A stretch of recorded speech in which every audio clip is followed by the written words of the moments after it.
Salut les enfants, j'espère que vous allez tous très bien. Je vous retrouve aujourd'hui à nouveau dans ma cuisine puisque j'ai bien senti l'enthousiasme certain lors de la dernière vidéo Une journée dans mon assiette. Vous étiez contents de retrouver ce type de vidéo, recettes, repas, un peu blabla aussi, puisqu'aujourd'hui on va un peu plus discuter que la dernière fois. J'ai décidé de refaire une version de la vidéo organisation meal prep, puisque ça fait maintenant plus d'1 an, peut-être même 2, que je fais des meal prep, donc c'est-à-dire que je m'organise au niveau des repas à l'avance pour ne pas avoir à réfléchir en semaine, que ce soit le midi avec le rush du boulot machin, soit le soir avec la fatigue, le manque d'inspiration, la flemme tout simplement. Enfin, je vous avoue qu'en ce moment c'est surtout la fatigue.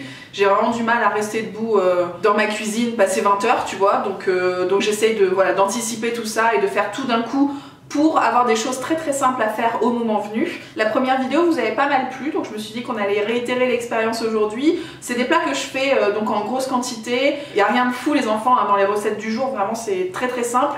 Mais ça me permet aussi de vous expliquer comment je m'organise, comment je vais conserver les choses, quand est-ce que je vais les manger et comment je vais les agrémenter aussi.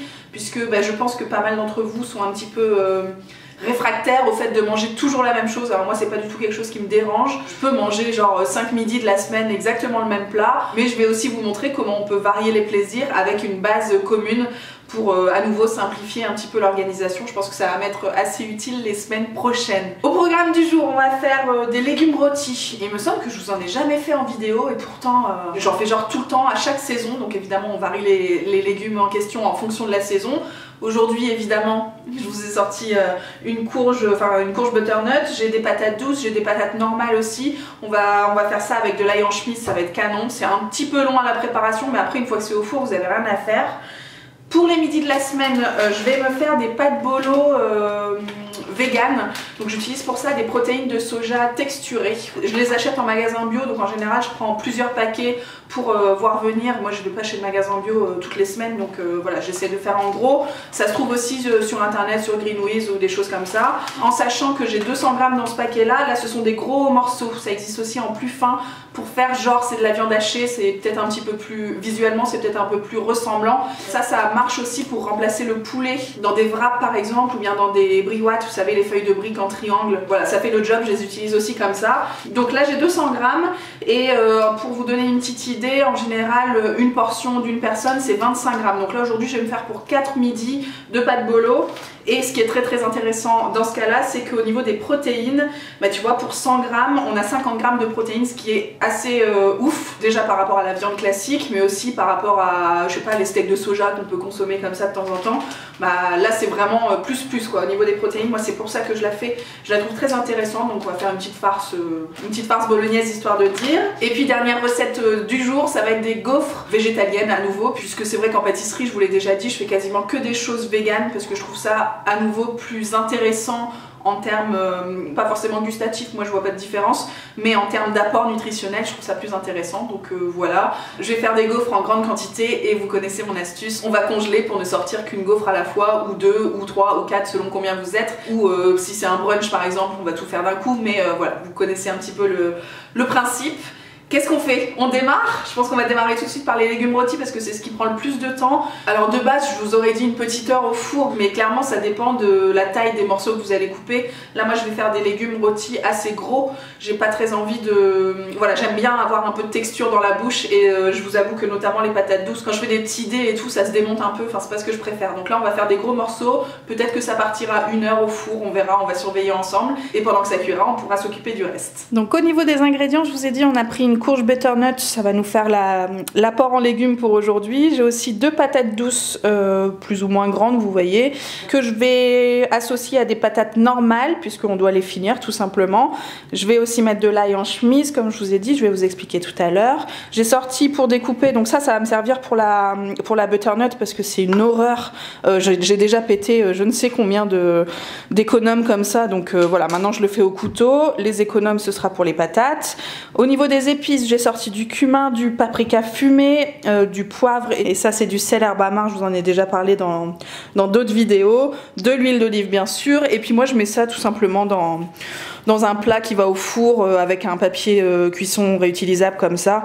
Vous pouvez aussi utiliser un plat à gratin, un plat à lasagne, enfin bref ce genre de choses, mais moi comme je vais faire en grosse quantité, je vais directement mettre sur la plaque. Et ben voilà, c'est parti pour le plus gros du boulot, c'est-à-dire la découpe et l'épluchage.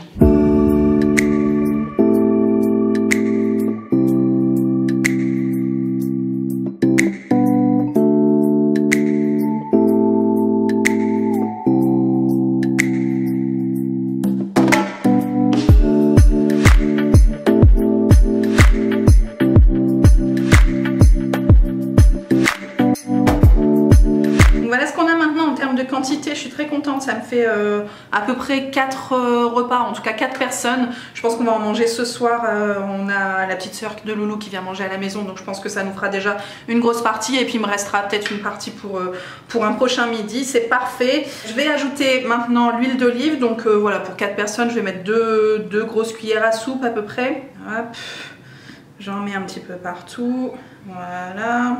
Ça suffira. Ensuite, comme je vous disais, on va ajouter les épices, donc le sel, je ne lésine pas. Le poivre, j'adore ça aussi, mais pas tout le monde, donc voilà, on va faire attention.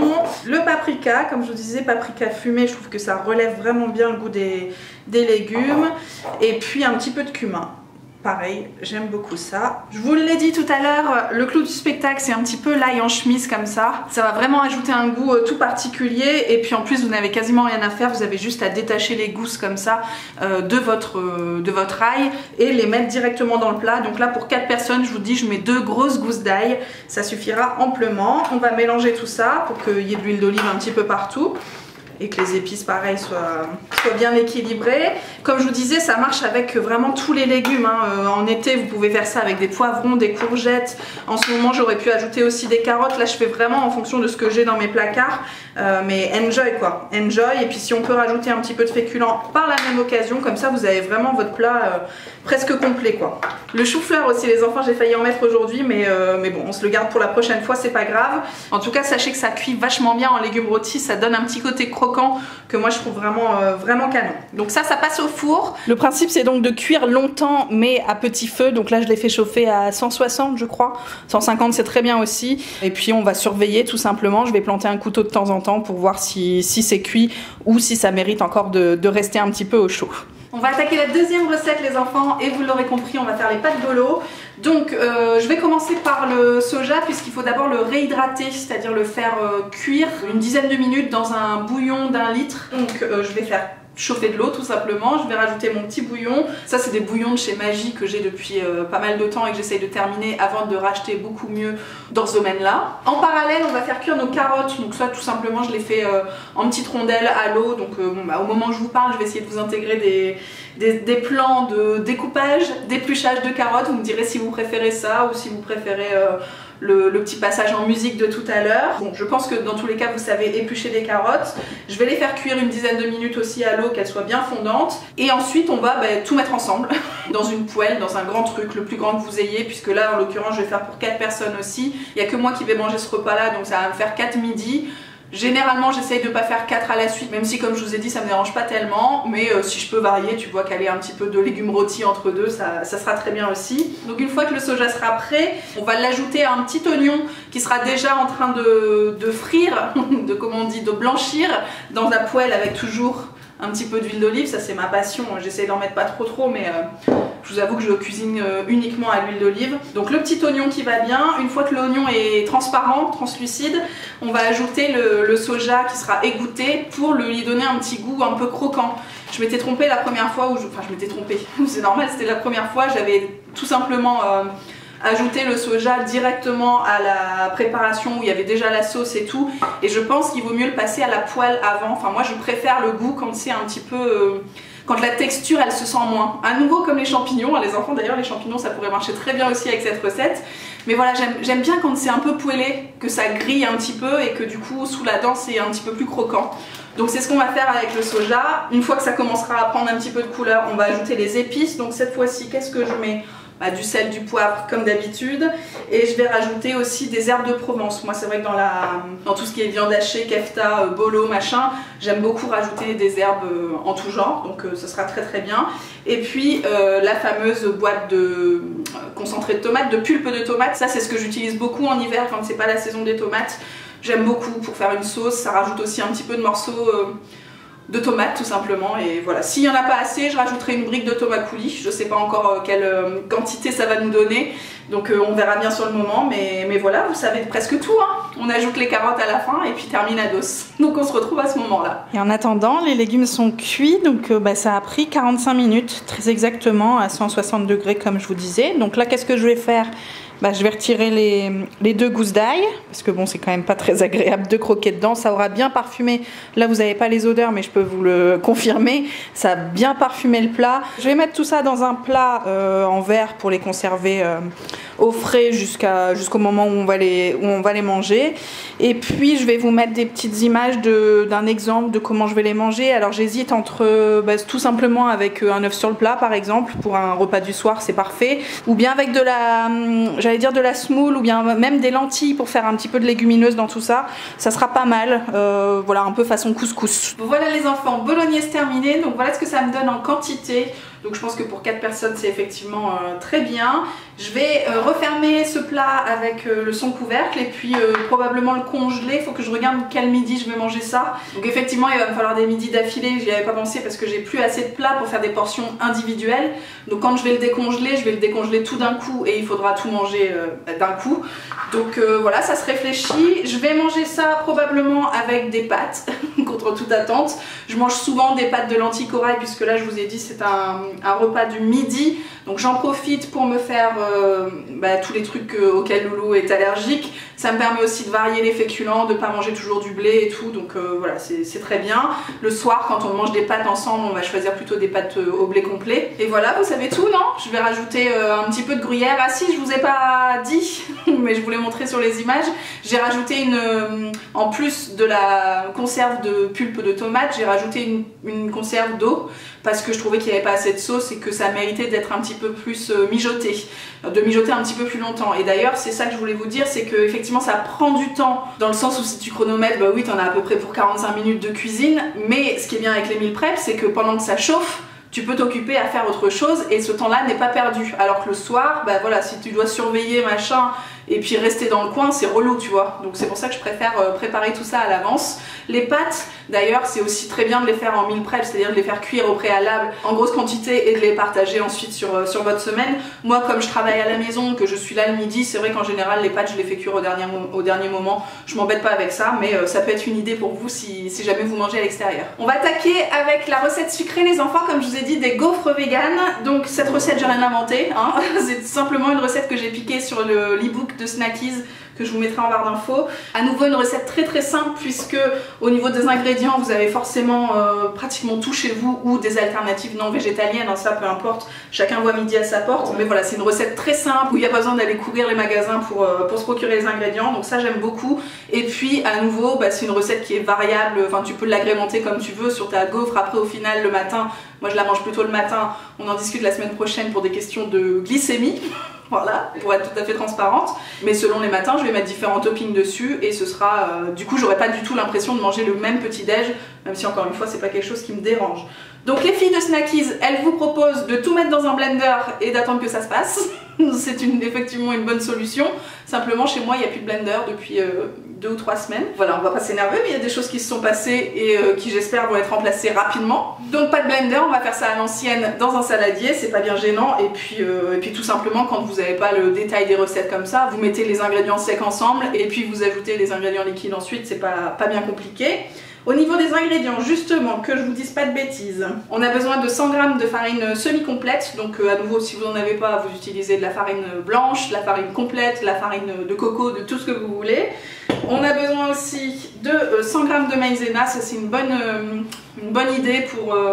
déjà pour assouplir un petit peu tout ce qui est pâte et puis pour éviter que ce soit trop costaud. de partager en deux la farine et puis de mettre la moitié en maïzena, donc ça c'est top. On a aussi besoin de 100 g de compote, donc ça c'est ce qui remplace les œufs dans cette recette. Moi j'utilise évidemment de la compote sans sucre ajouté, là c'est de la toute faite de la marque Paquito, si vous avez besoin de la référence. 160 ml de lait végétal, donc à nouveau si vous voulez pas d'une recette végane, vous utilisez du lait de vache ou du lait d'autre chose. Moi j'utilise beaucoup de boissons au soja.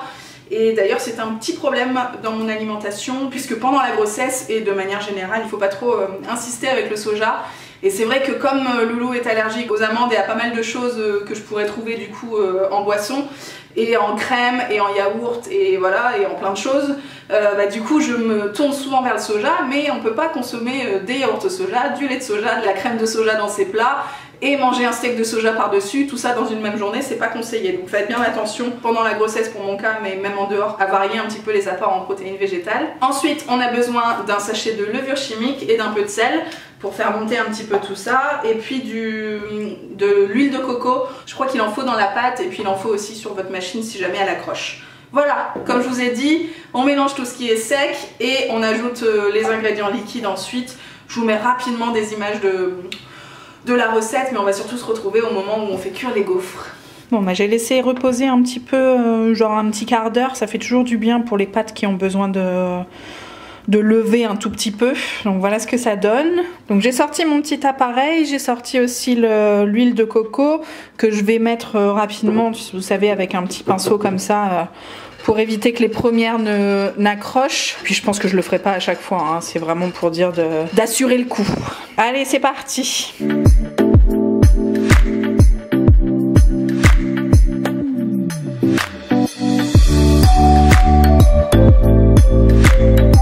Voilà les enfants, ça se complique un petit peu en termes de lumière, mais c'est pas grave parce qu'on a bientôt terminé. Les gaufres sont prêtes. Donc vous avez vu, franchement rien de plus simple. On a réussi à en faire, j'allais dire 10 et demi. 11 avec une petite nugnoufe comme ça sur la fin. Moi j'aime bien les faire en cercle, vous savez, de pas faire des gaufres complètes. Je suis trop contente, elles sont bien moelleuses, bien épaisses aussi puisqu'elles ont eu le temps de reposer un petit peu avant que je les passe en cuisson. Canon, canon, canon. Je voulais vous dire que j'ai pas eu besoin finalement de rajouter de l'huile de coco entre deux. Alors est-ce que c'est mon appareil? Est-ce que c'est la pâte qui contient déjà de l'huile de coco? C'est certainement un mélange de tout ça. Donc testez bien chez vous parce que ça m'est déjà arrivé de rester coincé avec des gaufres qui attachent et puis après t'es emmerdé pour toute la suite. Donc testez chez vous tout simplement. Ce que je voulais vous dire c'est que là je vais les laisser refroidir un petit peu et puis derrière, comme d'habitude, hein, le petit sachet qui va bien, les petits sachets qui vont bien, et puis je vais mettre ça à congeler comme ça, le matin, je peux en sortir une à la fois, la passer au grille-pain et puis me faire mon petit kiff. Alors je vais manger ça probablement avec soit un petit peu de confiture, soit du fromage de chèvre, puisque je vous ai pas dit non plus, mais dans la recette vous avez remarqué il n'y a pas de sucre. Moi je pense que c'est pas nécessaire puisque tu vas certainement en rajouter avec les toppings que tu vas mettre, donc c'est pas très utile, ou alors tu passes carrément sur une version salée, auquel cas tant mieux, heureusement qu'il n'y a pas de sucre. Donc un peu de confiture, du fromage ou bien du miel, de la pâte à tartiner, bon c'est pas trop ce qui me préoccupe en ce moment, mais voilà, des fruits bien sûr, des petites graines, des baies de goji, des choses comme ça, des amandes, tout ce que vous aimez, vous pouvez vous kiffer et puis changer du coup tous les jours ce que vous avez envie de manger. Ça se conserve très bien au congélo, alors évidemment pas 6 mois, mais là vous voyez ça va me faire je pense 2 petites semaines, ça dépend si on en mange ce week-end ou pas, mais voilà, je suis très contente. Ça c'est une bonne chose de faite et c'est là-dessus qu'on va se quitter. Qu'est-ce que vous en pensez? J'espère que vous avez passé un bon moment avec moi. Je vais pas vous mentir, c'était un peu long de mon côté.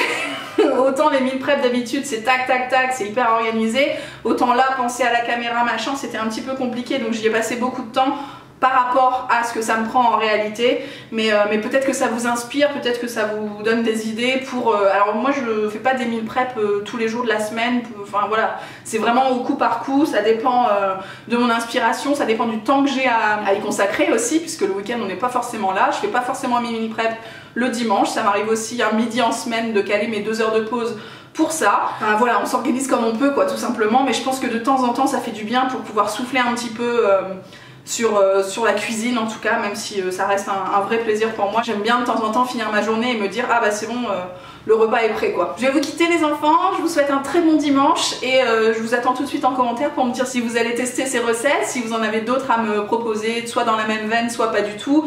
Qu'est-ce que vous faites vous en meal prep? Est-ce que vous faites des gratins, des quiches? Ça c'est vraiment la base de la base. Est-ce que vous préparez vos taillages de légumes et tout au préalable? Ça peut être tout simple aussi, mais ça peut franchement sauver des vies. N'ayons pas peur des words. Bref, on se retrouve tout de suite dans les commentaires et je vous dis à très bientôt. Ciao.